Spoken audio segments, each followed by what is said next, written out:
Coming up next, I'll give you 5 things you need to consider if you want to reimagine your career. And I'll tell you the importance of your why. We'll take your calls and your chats. It starts right now.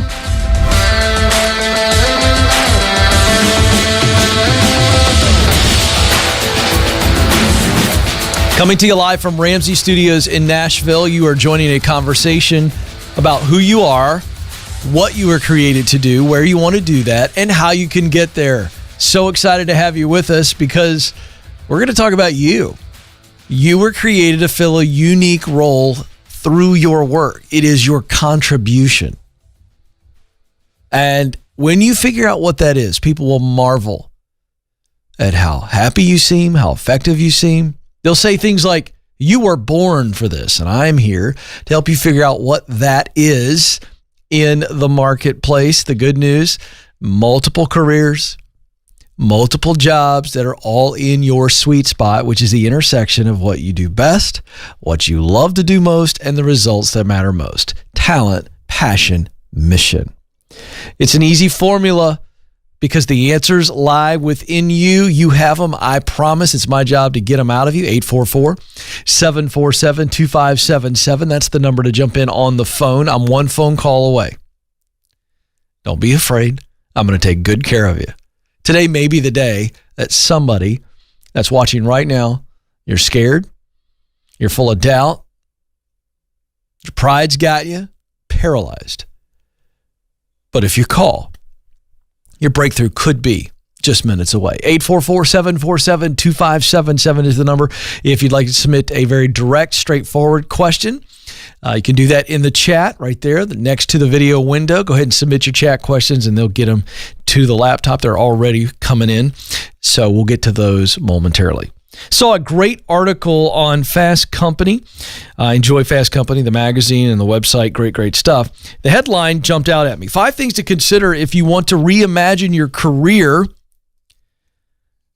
And I thought to myself, well, this is what I'm trying to get many people to do every day, to reimagine, or maybe for the first time in your life, imagine what could be and what should be. So I took a look at it, and I want to give some love here. It is a Fast Company article. There are 5 things here. They're just going to run through really quick, and then I'm going to challenge you. The first thing is, it's a question. All these are questions. Do you need to pivot?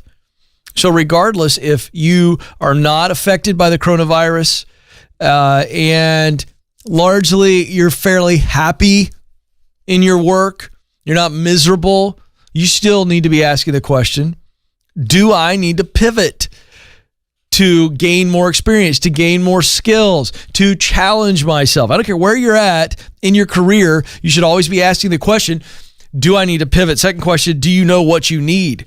Now, I really enjoyed this question because this is really the heart of the Ken Coleman Show, which is clarity.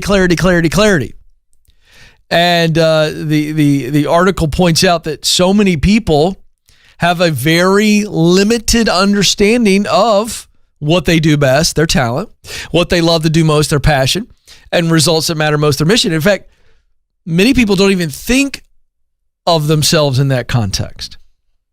So really important. Do you know what you need? Third question, what should you try to avoid? We've seen this before when we talk about people who call in on the show and they'll say, Ken, I'm not in a good place as it relates to the office. It's just a toxic environment. The article points out, and I think correctly, that sometimes for us as humans, it's easier to identify what you don't want than what you do want. And I think that that's true across the board. What work do you not enjoy? What results don't matter to you? What are you awful at?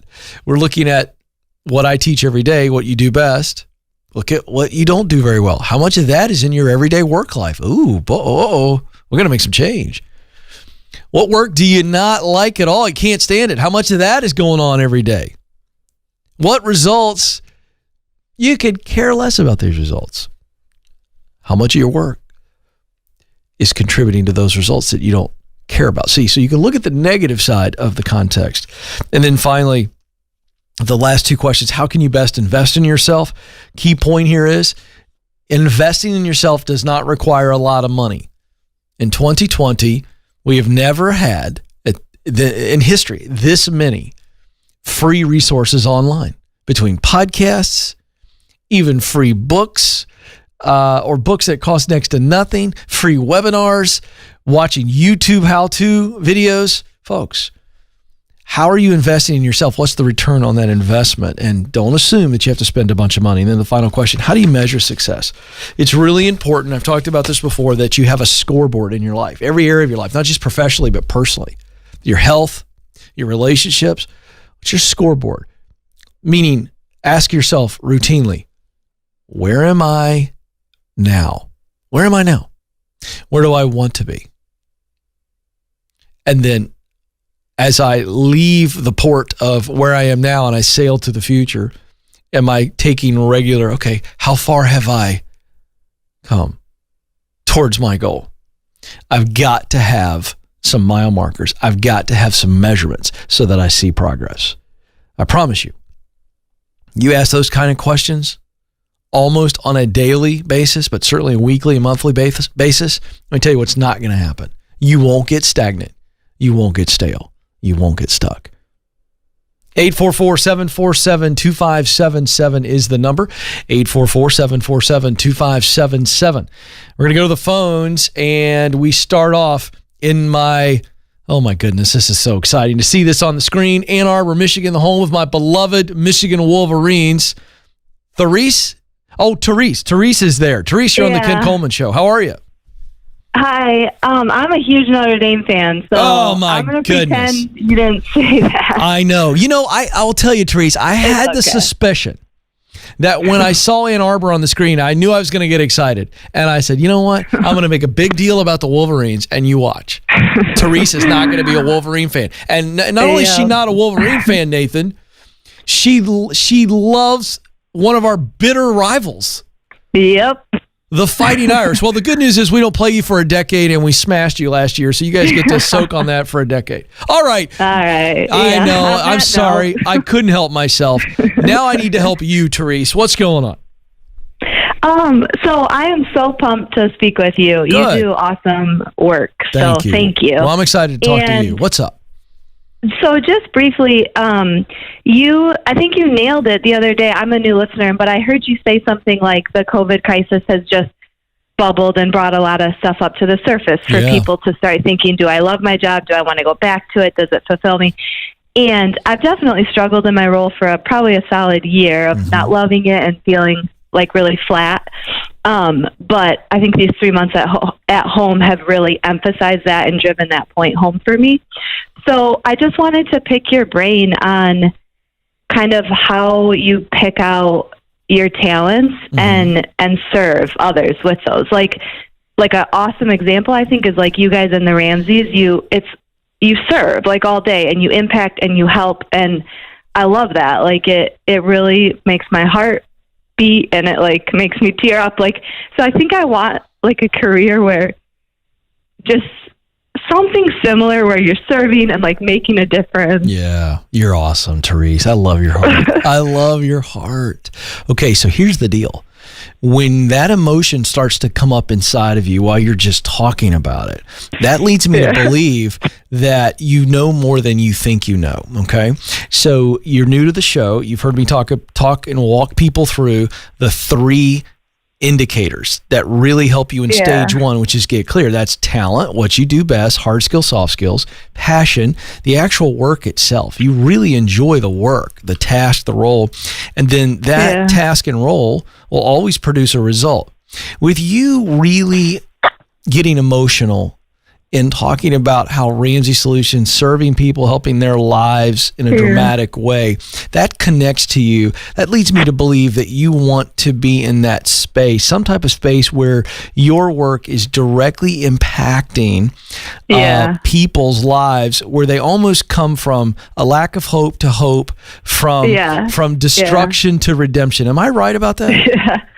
Can you be more specific? Definitely. So let's jump ahead. We'll go to talent and passion later. Let's jump ahead to the 3 questions that you've heard me, I hope, ask callers. I'm going to ask you right now under results that matter most, which is your mission. Who are the people you most want to help? Describe those people for me. Forget how you're going to help them for a moment. I want you to just describe the people when you think, the people that move my heart. Who are they? Usually like kids or moms, I think. Okay. Or Tell me more. Tell me more about their challenge or their need that you really connect to, whether it be kids or mom. Be a little bit, let your heart just answer this. Well, that's why I'm calling you. Like, that's where I need help. I don't know, but I just, like you said, I do want to give people hope. I don't think I have a certain cause or like thing, Where's this emotion's coming from? Yeah, but the emotion is coming from somewhere. Do you, and again, you share only what you want to share on the show. Yeah. But if you look back on your journey, have you had seasons of great pain?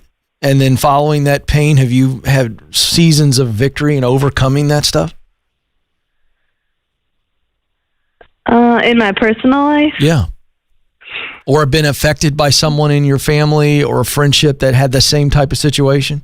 I'm just curious.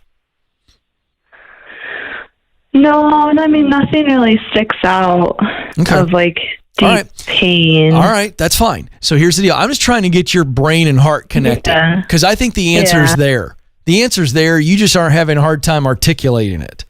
So when we go back to women and children, how would you, if I could give you something fun to do tomorrow, okay, fun in this regard, paid you what you needed to make, and you couldn't fail. I guaranteed you success, but you also didn't have to commit to it for 30 years. It was just a fun work adventure. And I said, Therese, it's up to you. You get to do whatever you want. And you get to, in your work, you're helping women or you're helping children. Or quite frankly, if there's another people group out there, what would you do tomorrow? I think it'd be cool to be like a PR rep for a company, like be like the person in front of the camera, make the statement for them. Interesting. Like communicate.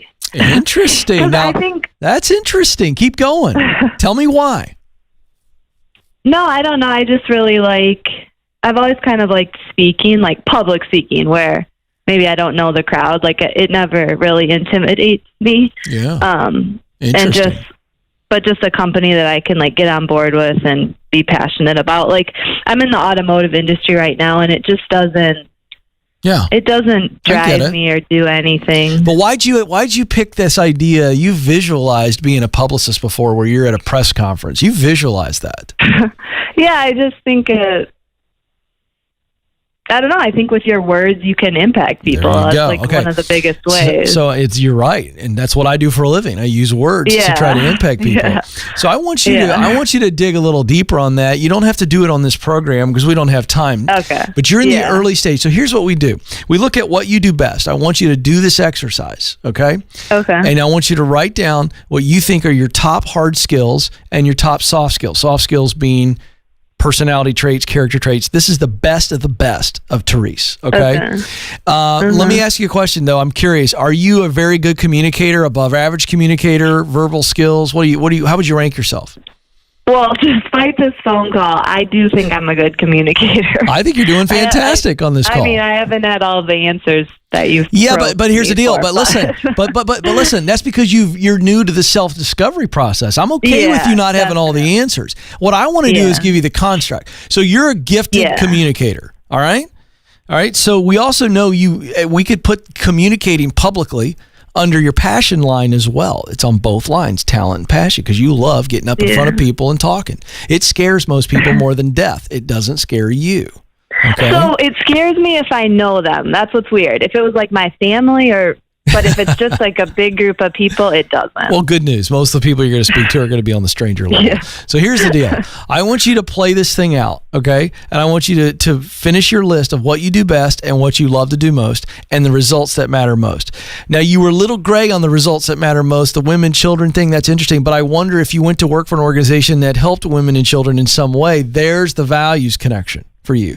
And there's the results that matter most. So you may be in a publicity role, sharing stories, sharing good news, sharing products, sharing services, sharing wins on behalf of a certain group of people. You're really close, but you have got to dive into the exercise of what I do best, list it out, what I love to do most, and results that matter most. And then they all come together.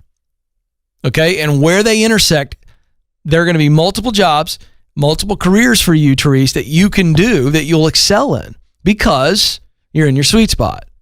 So you just have to play this out. This is good old-fashioned list making. Get confirmation from people who know you best, and then start doing the research. 844-747-2577. Hey, this is good because I want people to know that I want you to call the show even if you don't feel like you can give me all the answers. Because again, the formula that I just shared, you can do it on your own. And if I could just kind of get you focused or get you thinking about it, that's fine. I don't want you to feel like you got to have all the right answers. Some of the answers is enough. Therese is a great example. Let's go to Oklahoma City, Oklahoma, where Michael is. Michael, you're on the Ken Coleman Show. Hi, Ken. I actually just started listening to your show yesterday, and it brought me to the point where I thought I should call you about my situation. Good for you, man. I'm so glad you're here. What's up? So my question is, I've been going to school for a pastoral degree, and I was passionate about helping people and still am. But recently, my gears have kind of changed to start working towards becoming a doctor. Mm-hmm. So 4 years of biology, then medical school. But I'd like to finish what I started, and I don't want to let people down that have supported me to get where I am. But do you think it would be a waste of time to go back to school in the fall to finish my pastoral degree? How much do you have left? I have 2 years.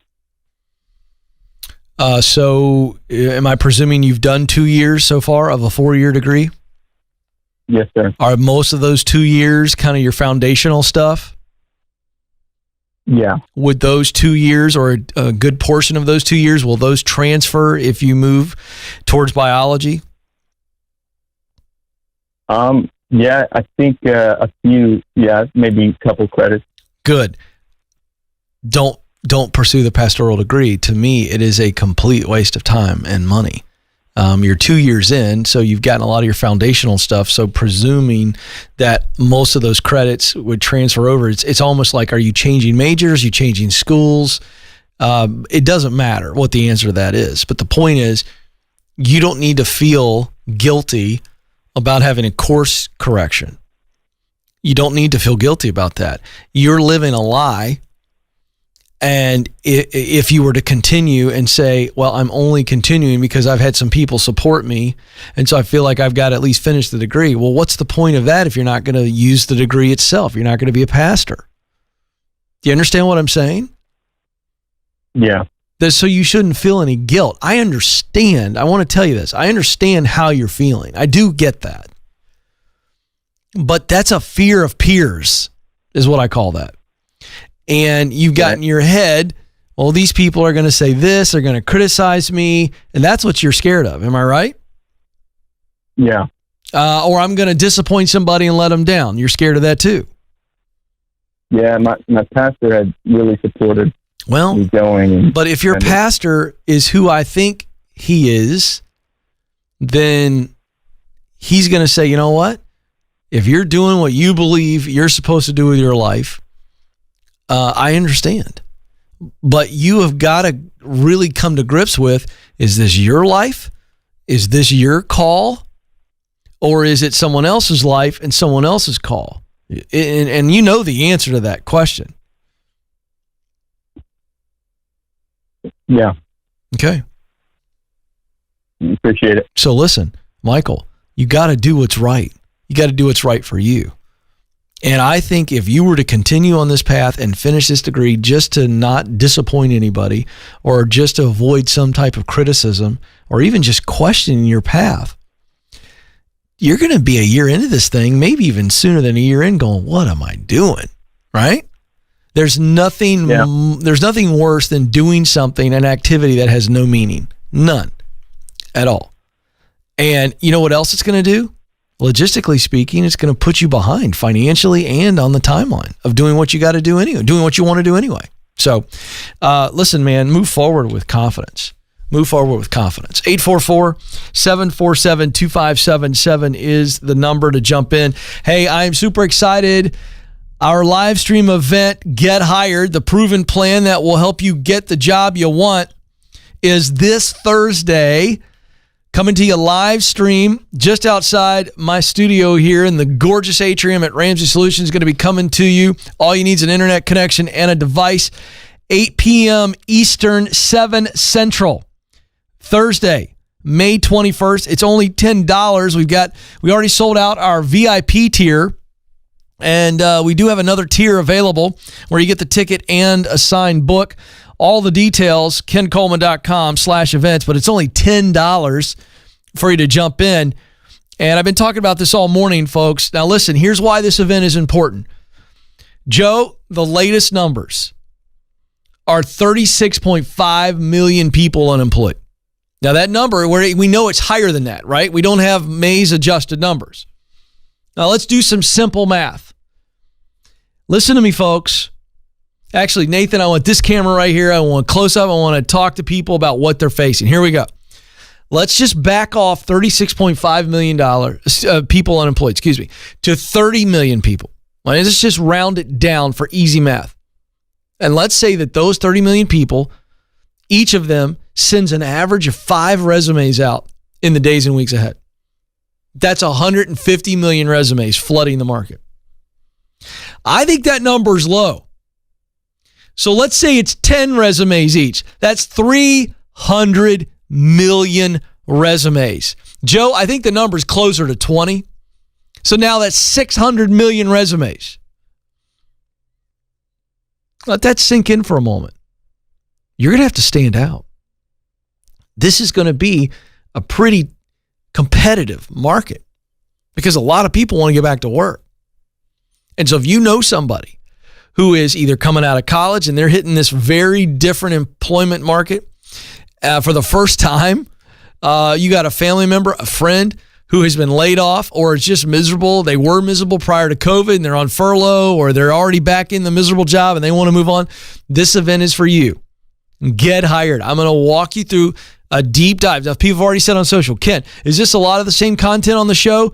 Duh. Yeah. But I'm going to go deep dive and we're going to give you all of the information at once. And remember, for those of you who watch the show consistently, this event could be for your friends and family. It'd be a great gift. It's $10 to get in. KenColeman.com/events. See you Thursday night, 8 Eastern, 7 Central. All right, to the chat room we go. The $5 jewelry lady sends in a nice note. Thank you, Ken. I called you a couple of months ago and took your advice. I'm in the process of leaving my full-time job and walking into the career of my dreams as a counselor. Way to go. I love those stories. Nathan Whitman writes in, hey, Ken, should I use my stimulus check to continue Baby Step 2, which for non-Dave Ramsey Show listeners, Baby Step 2 is a part of Dave's 7 baby steps to get out of debt. Baby Step 2 is paying off all of your debts, smallest to largest. So you have some momentum. So the question from Nathan is, should I use my stimulus check to pay off debt, or should I use it for professional development, paying for certification? I'm going to say if it's an either or, meaning you can only do one or the other, I'd pay for the certification because that's going to set you up, sounds like, for better income and better professional prospects, which all help you. If it is a potential for both and, meaning you could take some of the money and get your certification, and then whatever's left, put it on the debt. I like that better if you can do a both and. But if it's an either or, pay for your skills right now and keep knocking the baby steps out. And then with that newfound skill, hopefully you can make more income and you get out of debt faster. Let's see. Braden writes in, I'm 20 years old and I work part-time, making $11 an hour. What can I do to properly prepare myself for the future? Well, to prepare for the future, you got to have an idea where you want to head. So I would spend all my time right now. I know you're only 20, but I would really use the get clear, identifying questions. What do you do best? Hard skills, soft skills. What do you love to do most? What kind of work fascinates you if you haven't done it yet? Or what work do you know? I really enjoy this work. Think tasks or a role that you play in performing tasks. What creates high emotion and high devotion? And then the third qualifier, the identifying question is, what results matter most to you? Think of the people you want to help, the problem they have, and the solution to those problems, or solutions to the problem. Okay. And that's where you begin to see things. Okay. So you got to know what your Mount Everest is, or at least a general direction towards a group of mountains, if you will. At the age of 20, I'm fine just with that. And let's get a general direction. And then you start asking yourself, well, what do I need to do to get in? Entry level at 20 is fine. So what gets me in? What do I need to learn? That's education. Or what do I need to do? That's experience. Okay. And education doesn't always mean going to college and a 4-year degree. So that's the framework right there, Braden, that will give you a list of things that you have to do to be prepared for the future that you want. 844-747-2577. Okay, quick little nugget today. I've got this fun little quote pad, Nathan. I don't know if people can see this, but let's try to zoom in on this. And this sits on my desk. Let me see if I get that angle right. There we go. So there we go. You see that? Oh, there. Oh boy, it's all confusing. There we go. And so today I wrote that and I put it on my Instagram, but right there at the bottom is a Nietzsche quote, Friedrich Nietzsche. And is it Nietzsche? It is. I think that's how you say it. Yeah. And this is the quote, and it's at the bottom of this, and it made me write, do you know your why? But the quote is by Nietzsche. He says, he who has a why can endure anyhow. He who has a why can endure anyhow. That's so good. What does that really mean? It means this. Your why is really, really important, because when you figure out your why, and again, folks, it's what I teach you every day, your why is in your sweet spot. Your why is at the intersection of what you do best, talent, what you love to do most, passion, and results that matter most to you, mission. That's where your why is. And when you have that why, I read that quote and I went, Joe, that is so good, because here's what I know. From my life, my experience, when you know your why, you're not worried about the how. That's what he's saying. Nietzsche's saying you can endure anyhow, which means you can put up with the timeline expanding. Doesn't mean it's going to be any less excruciating, but where some people quit, you stay. Why? Because you know your why.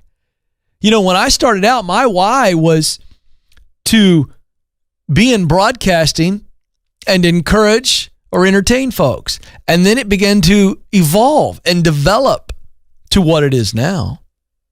And it took a lot longer than I thought. I thought 5 years. It took 9. But I don't care. No regrets. See, I'm not worried about how.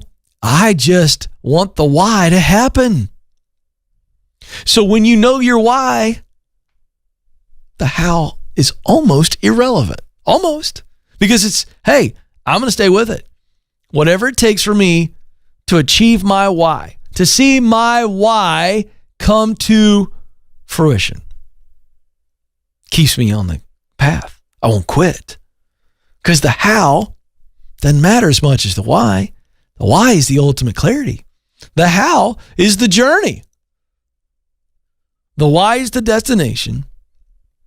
The how is the journey. And you will enjoy the how way more when you know your why. It is the people that they don't know their where, they don't know their why, and so all they focus on is the how, and the how can be excruciatingly frustrating, and many people quit because they feel like they're just wandering. And I've got news for you. If you don't know your why, you're going to be a wanderer. But the key to figuring out your why is to be a wanderer. Childlike wonder. Get to the bottom of things. Get to the bottom of you. Ask yourself. Ask others. What are my top talents? What do I love to do? What are my passions? Who do I really want to help? What's my mission? You get to the bottom of that, the why, it'll reveal itself clearly and powerfully. And then the how takes care of itself. 844-747-2577, 844-747-2577. Speaking of which, what I just shared, I want as many young people as possible to get a head start on asking those questions. They may not get the answers from the ages of 13 and 19, but they're going to be asking them and they're going to see them quicker than most people. That's why I teamed up with our Ramsey Education Solutions team, and we have created the Foundations Self-Study for Career Readiness. All a bunch of fancy words that mean what I teach on the show. We've created a home study course for your 13 to 19-year-old, and it is really good. It's designed for them. Think attention span, think videos, think exercises, and if you know the show, you know what I'm teaching them. But it's built for them. I'm really proud of it. We just launched it at a special price and a short-term price of $29.99. Right now, you can get it for less than $30.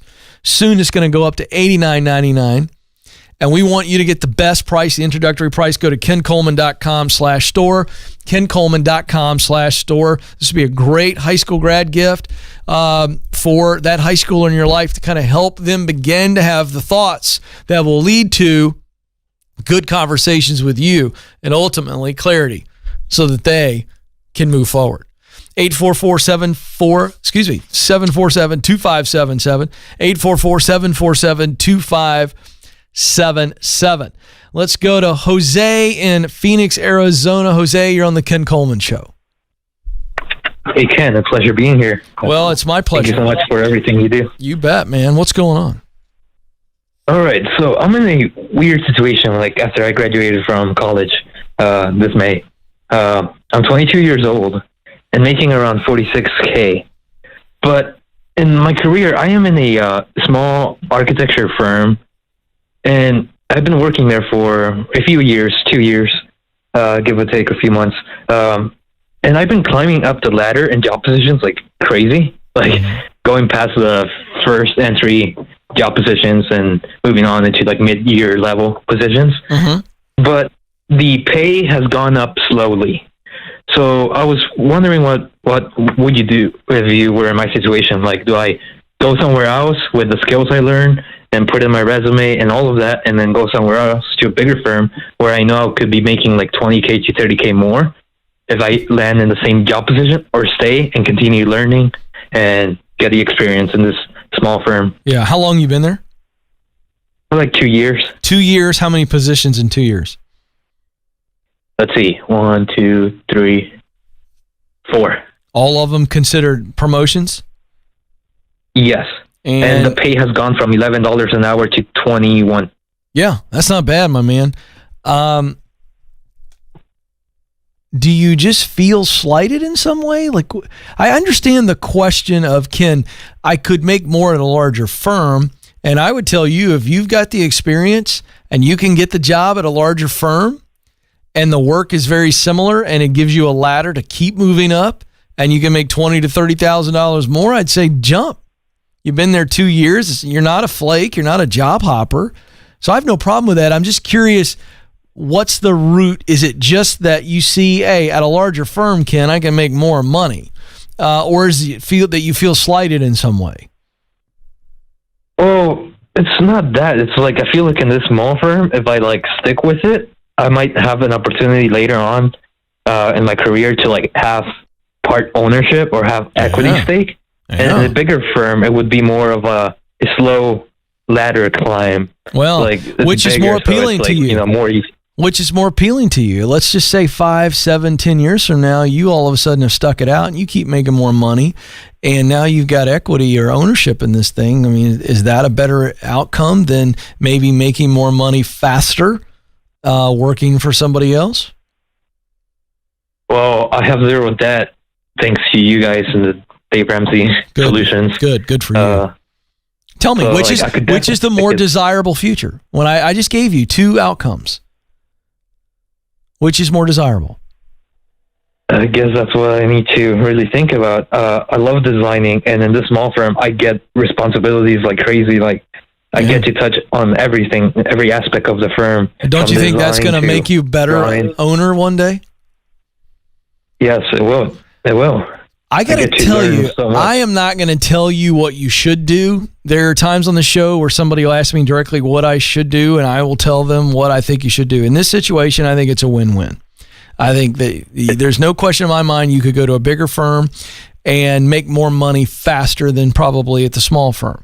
There's no question in my mind that you can do that. And there's no question in my mind that that would be a good move for you. Okay. But at the same time, I don't question your strategy on if you stay there and grow with this company and you move into an equity/ownership role, then that gives you a beautiful future as well. I just think it's a win-win either way. Because here's my point. Let's say that you left a small firm and went the big firm route. I don't think that's going to keep you from owning your own architecture firm one day, right? And I also think that, if you stay at the small firm, that's not the only way, either. So I think you got to go with your heart. I think your head and heart are going to wrestle a little bit. I think your head's going to inevitably tell you, go the big firm route, make more money faster. I think that's what your brain's going to always tell you. I gotta say, I know. Here we go. I always love when the caller goes, oh yeah, that's what my brain's telling me. But let me tell you this. I think your heart, I could be wrong. I think I hear your heart saying small firm is where I want to be. I think that's what your heart's saying. Am I right? Yes. Like, I love the culture. I love the firm. Like, my boss is great and everything. So this is Nathan, this is the obligatory point in the show where my final answer, we're going to show him the basketball over my shoulder. I don't know. Can we zoom in on that? Are you watching right now, Jose, or are you just on the phone? I'm on the phone, but I know which basketball you're talking about. Yeah. What does that basketball say over my shoulder, Jose? Tell everybody. I think it says something along the lines, follow your passion, pursue your dreams. It says, follow your heart. Exclamation point from Coach K, one of the living legends in all of sport. Coach of Duke. First interview. You got it, my man. Jose, follow your heart. Follow your heart. Okay. Follow your heart. And Jose, keep following your heart. And then one more piece of advice, Jose, don't ever stop following your heart. Proud of you, Jose. You're a good man. Jose's going to do great things, Joe. You watch. I love it. Really good stuff. Man, I don't want to quit, but I have to. Goodness gracious, my time's almost up. But before I go, you matter. You do have what it takes. Thank you for joining us. Until next time, this is the Ken Coleman Show. Press on.